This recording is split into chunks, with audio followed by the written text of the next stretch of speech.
தமிழ் என்றாலே நம் நினைவுக்கு வருவது தமிழ் கடவுள் முருகனும் குருமுனி என்று அழைக்கப்படும் அகத்திய முனிவரும்தான்.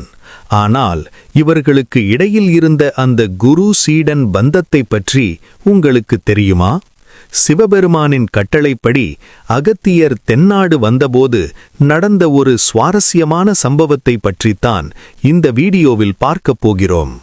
அகத்தியர் தென்னாட்டிற்கு வந்தபோது இந்த பூமியை சமநிலைப்படுத்தியது மட்டுமில்லாமல் தமிழின் சிறப்பால் ஈர்க்கப்பட்டார். சிவபெருமான் அவருக்கு தமிழின் அடிப்படைகளை கற்பித்திருந்தாலும் அதன் ஆழமான நுணுக்கங்களையும் முத்தமிழின் இரகசியங்களையும் அறிந்து கொள்ள அகத்தியர் விரும்பினார். இதற்காக அவர் பொதிகை மலையில் அமர்ந்து முருகப்பெருமானை நோக்கி தவமிருந்தார். அகத்தியரின் தவத்திற்கு மெச்சிய முருகப்பெருமான் அவர் முன் தோன்றி தமிழை உபதேசித்தார். இயல், இசை, நாடகம் என தமிழ் எவ்வாறெல்லாம் மனித வாழ்வோடு கலந்திருக்கிறது என்பதை முருகன் விளக்கினார். குருவாக முருகப்பெருமான் அமர்ந்திருக்க சீடராக அகத்தியர் இருந்து தமிழை பயின்றார். இந்த அற்புதமான நிகழ்விற்குப் பிறகுதான் தமிழின் முதல் இலக்கண நூலான அகத்தியம் உருவானது.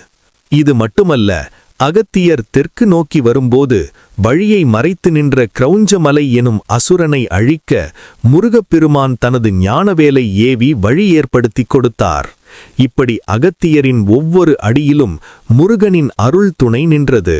இன்றும் தென்காசி அருகே உள்ள தோரணமலை போன்ற இடங்களில் அகத்தியரும் முருகனும் இன்றும் சூட்சமமாக இருப்பதாக நம்பப்படுகிறது.